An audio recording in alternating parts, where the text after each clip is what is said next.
forcé ou blond. Vous n'êtes pas 1 million à suivre la chaîne non plus, mais je reçois quand même énormément de messages. Et comme je suis tout seul à tout gérer, eh ben répondre à tout le monde, c'est passé de compliqué à quasiment impossible. Malheureusement, ça me prend beaucoup trop de temps. Donc pour répondre à un maximum de questions, de personnes, et de façon globale, je vous ai demandé sur Instagram de me poser ces questions pour cette vidéo FAQ.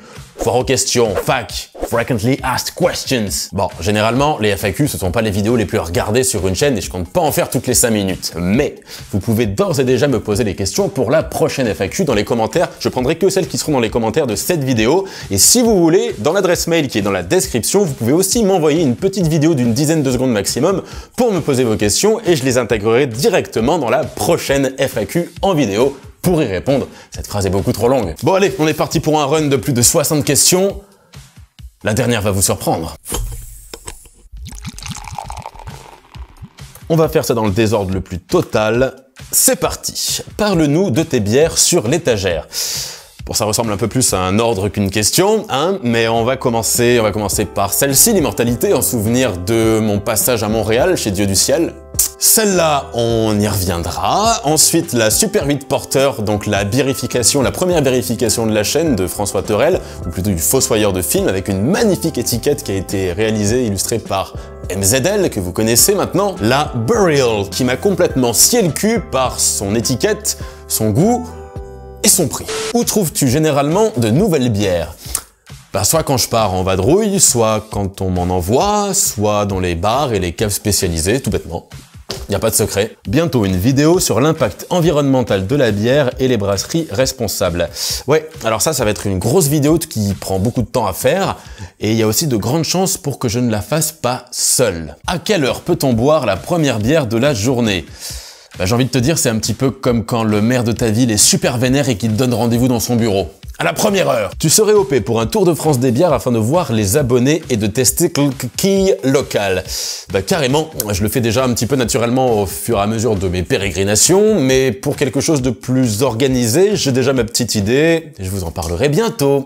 La punchouk des brasseurs de la Jonte, bah j'ai fait un craft coup de cœur dessus. La super fuck de la brasserie du Haut-Buèche que j'ai utilisée dans le quiz avec Augustin et Sam de Une chanson l'addition. L'Orval, c'est la seule bière qui reste du tout premier décor de la chaîne, et il y a un peu de poussière dessus. Une vidéo sur la cervoise, question de Cyril le druide, un druide qui pose une question sur la cervoise, ça me plaît beaucoup. Donc oui, il y en aura une.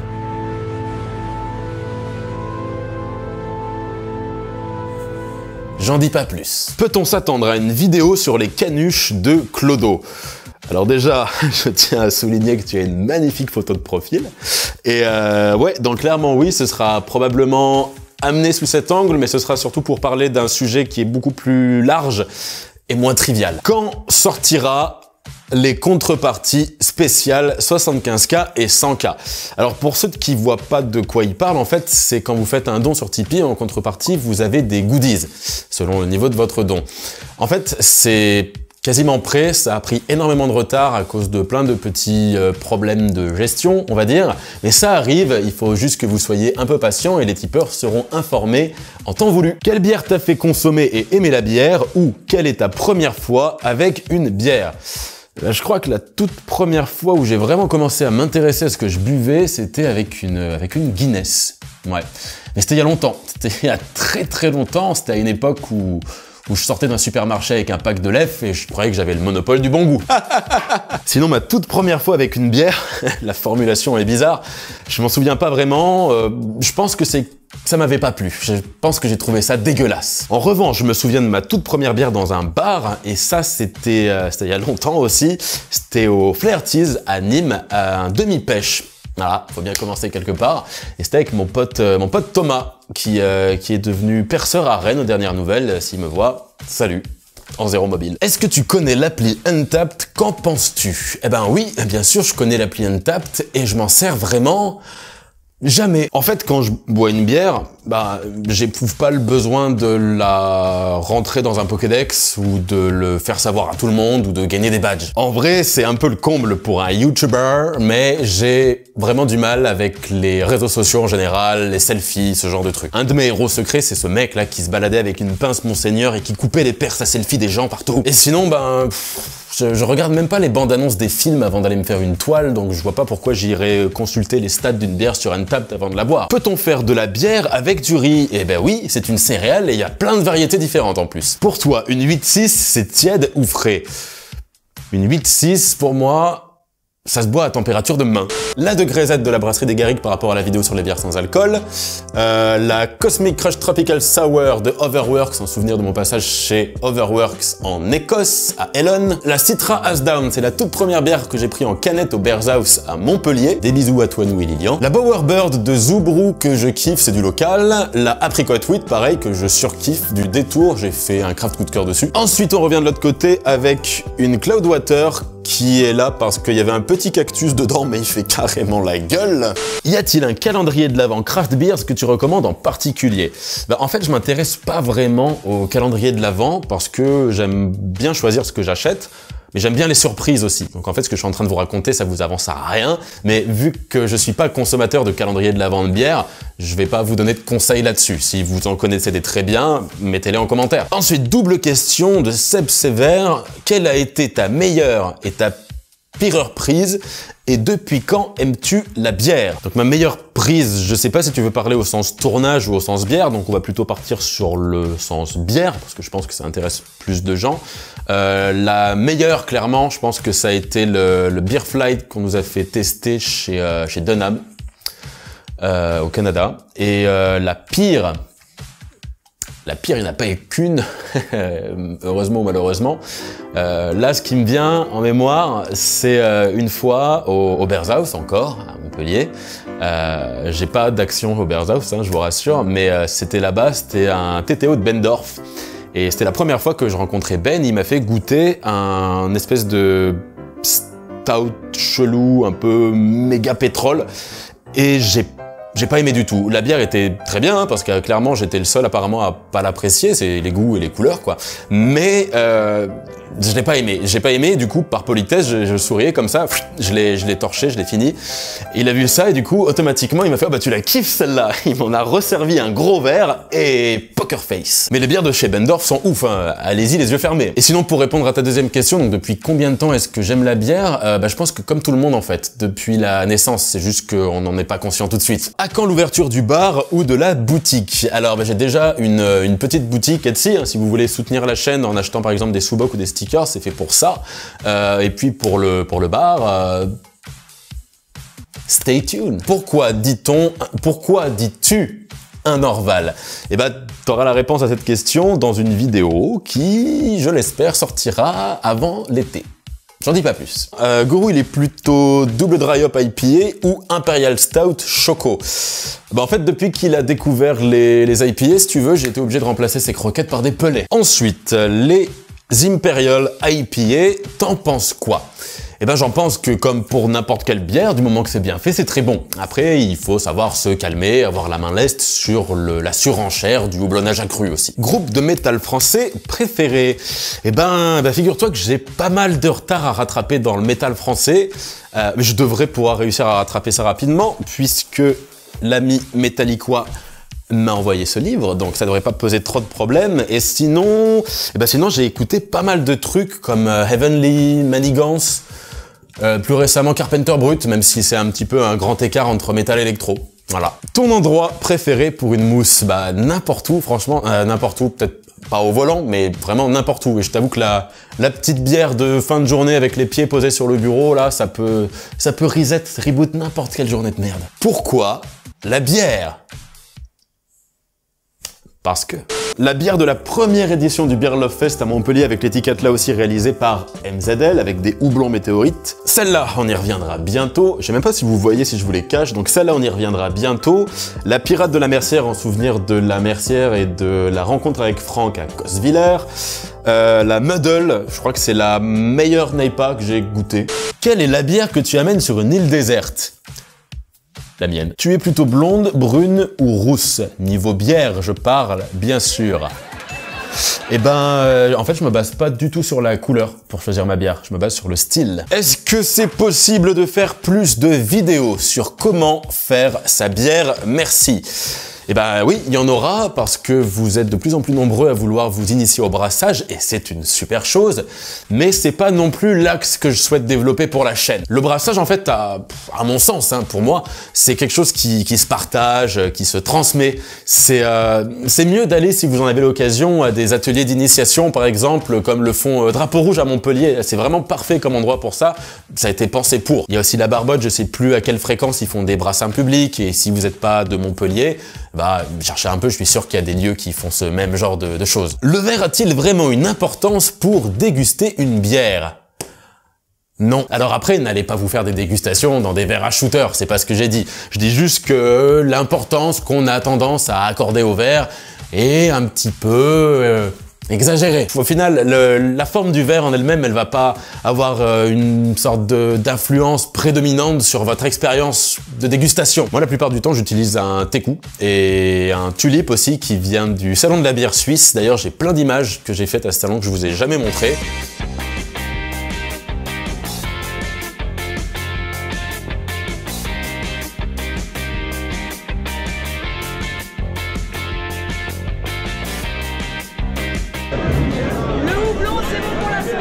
C'était vraiment excellent, la bise à tous les Suisses. À quand un livre sur la bière avec ses origines, certaines légendes, la fabrication? Petit smiley.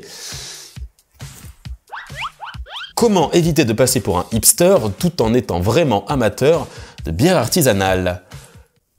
J'ai l'air d'un hipster. La Holy Grail, donc par rapport au film des Monty Python, parce que Monty Python, hein? Monty Python. La Legendary Duff par rapport à la vidéo sur la Duff, donc la vraie, fausse, vraie Duff, qui a déjà sa DLUO dans le rétroviseur. La vitamine de la brasserie des Mines, une brasserie suisse dont vous allez bientôt entendre parler. Ça, c'est la nouvelle étiquette de la montagnarde de l'abbaye des Rocs, en souvenir de la vidéo sur l'abbaye des Rocs. Alors, deux questions sur le même thème. Petit salut à Siroton le houblon.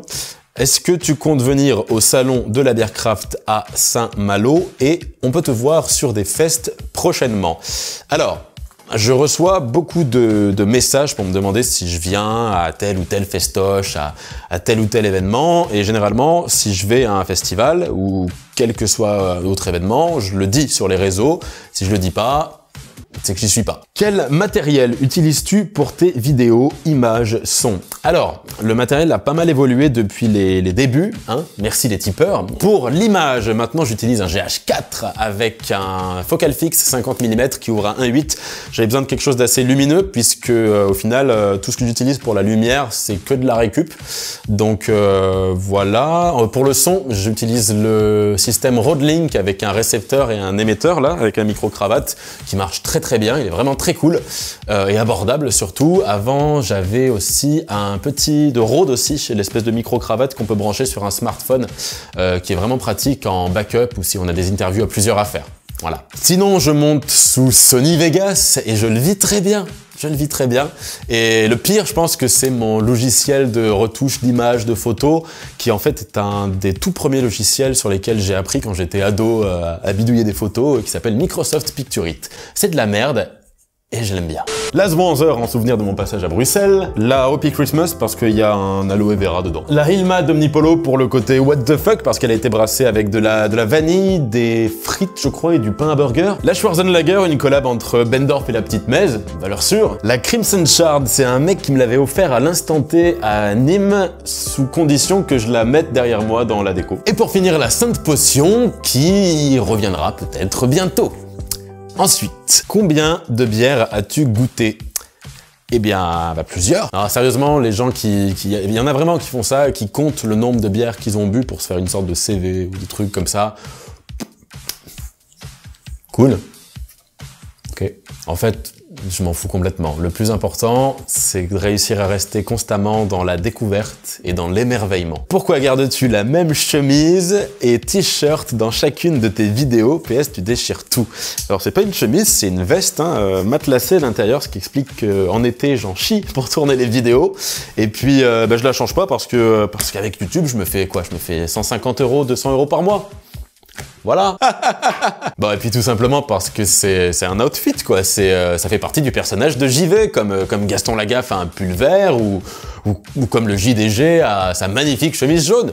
C'est tout. La différence entre porter et stout. J'arrive.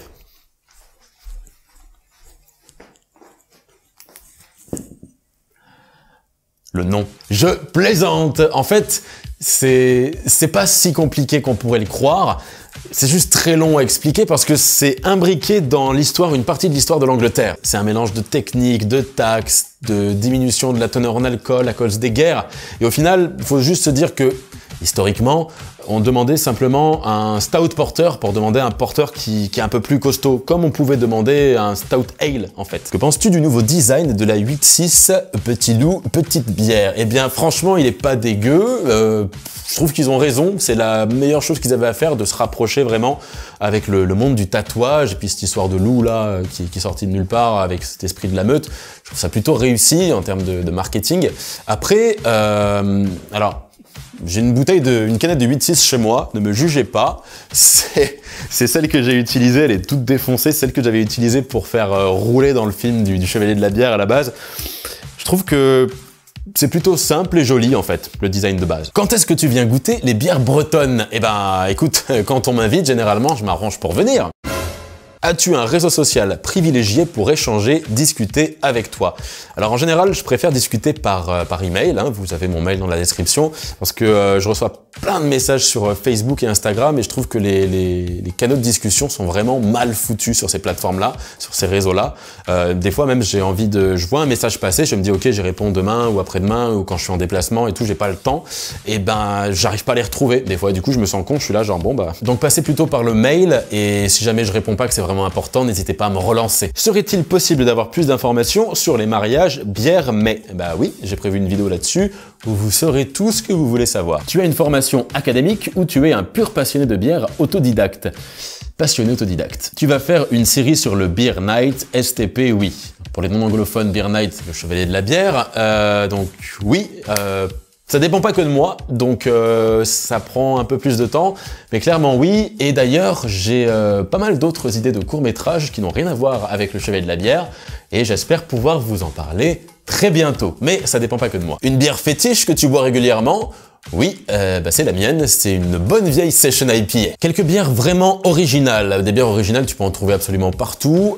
Si tu veux des trucs un petit peu foufou, je te conseille d'aller faire un tour chez Bendorf et chez Iron. D'où vient ta passion pour la bière artisanale? Bah écoute, je pense que ce qui m'a le plus fait aimer la bière, au-delà de la dégustation, n'est-ce pas, c'est que c'est quelque chose, un sujet vraiment extrêmement vaste, large, tout peut être raccordé à la bière, parce que je crois qu'avec les Natoufiens, là on est presque à des preuves d'existence de bière d'il y a 20 000 ans, donc comme j'aime bien dire, nous on en a bu, et elle, tout au long de l'histoire, elle en a vu. Donc, si tu veux, ça te permet de rester constamment dans la découverte. Et pour moi, la découverte, c'est vraiment le fil directeur, le fil rouge de la vie. Pourquoi est-ce que quand tu es gamin, tu as l'impression que ta période entre tes 10 et 15 ans, elle dure 10 000 fois plus longtemps que ta période de tes 20 à 35 ans, par exemple? C'est parce que tu es constamment dans la découverte. Du coup, c'est très important. Et en partant de la bière, tu peux découvrir tout un tas de choses. À partir de quel moment une brasserie artisanale devient une indus?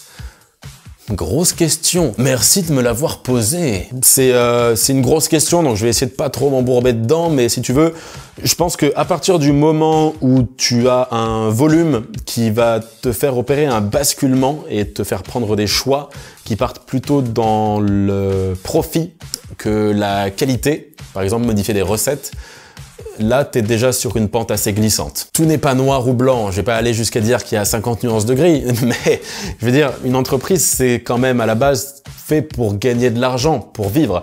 Et brasser, c'est pas un travail de Mickey. Je pense que l'impulsion initiale pour la création d'une brasserie est pour beaucoup aussi. Je veux dire, est-ce que tu fais ça par amour de la bière ou parce que tu t'es astiqué la nouille sur le prévisionnel que tu as montré à toute ton école de commerce? Un jour, des vidéos sur des boissons autres que la bière où on reste focus. Eh ben écoute, j'ai pas vraiment prévu ça pour l'instant. J'ai déjà un petit peu dérivé avec le ginger beer et si je m'écarte, ce sera pour rester dans le milieu des boissons fermentées. Vas-tu faire des bières au portrait à la manière des axes au portrait d'Axolot?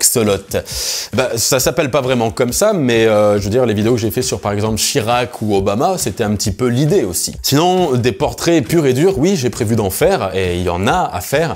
Le problème, c'est que c'est pas forcément suffisant pour alimenter toute une vidéo, ou alors ça ferait des petites vidéos de 2 minutes. Je pense que j'en parlerai, mais pas avec le format YouTube. Prévois-tu de lancer une microbrasserie à plus ou moins long terme? Alors une microbrasserie au jour d'aujourd'hui, à l'heure actuelle, au moment présent, clairement non, j'ai pas le temps de m'en occuper. Par contre, j'ai d'autres projets, donc à voir bientôt. Elle en est où cette vidéo sur la bière Chang de Thaïlande? Putain. Landry, c'est un gars vraiment génial que j'ai rencontré en Thaïlande pendant des cours de plongée.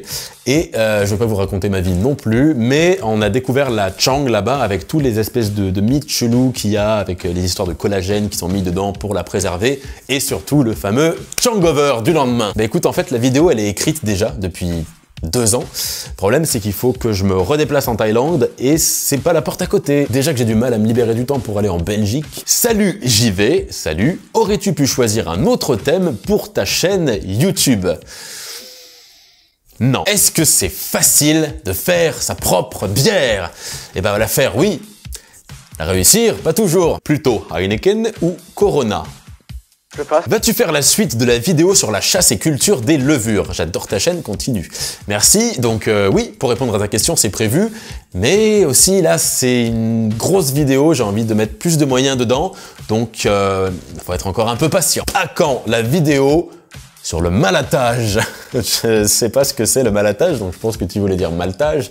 C'est pas prévu pour tout de suite, donc peut-être fin 2020. C'est pour quand la bière de Givrefeu? Trop hâte, je veux voir le résultat. Alors voir le résultat, c'est pas mal, mais le boire, je pense que c'est encore mieux. C'est en cours de test, on va dire, parce que c'est quand même pas facile à faire. Vous en saurez plus prochainement. Je pense que je montrerai des petites images sur les réseaux quand ça donnera quelque chose de sérieux. Où as-tu trouvé Gourou? Parce que je veux le même. À la base, je l'ai pris une année où je devais aller au Burning Man et ça a pas pu se faire. Heureusement, en fait. Et du coup, pour compenser, j'ai pris Gourou, voilà. Qui dort à côté, comme une grosse merde. Je vais vous faire écouter son ronflement. Et sinon, pour répondre à la question, en vrai, je l'ai pris à l'élevage de la Petite Luciole à Marciargues, donc son vrai nom, son nom complet, c'est Gourou de la Petite Luciole. C'est qui va pas du tout avec son gabarit de roi du gras. Quelle fut ton expérience la plus chelou en termes de bière? Sans hésiter, je suis sûr même, que c'est quand j'ai dû aller interviewer la team Order of Yoni au Cap d'Agde. Et ben voilà, ça fait un bon paquet de questions auxquelles j'ai répondu. J'espère que mes réponses vous auront convenu. J'ai pas trop été dans les détails à chaque fois parce que sinon je pense que la vidéo aurait duré 45 minutes et c'est pas le but. Je sais même pas s'il y a encore des gens qui seront là à la fin de cette vidéo. En tout cas, si vous êtes là, je vous remercie. C'est bien pour le watch time. Comme je vous le disais au début, pensez à vous abonner. Ça, je l'ai pas dit, mais je le redis quand même. Pensez surtout pour la prochaine FAQ, si vous avez des questions, à les mettre en commentaire ou utiliser la petite adresse que je mettrai dans la description pour m'envoyer des vidéos de 10 secondes maximum pour me poser une vidéo et je les intégrerai directement dans la prochaine FAQ. D'ici là, qu'est-ce que j'ai à vous dire d'autre? Portez-vous bien. À la prochaine, force et houblon!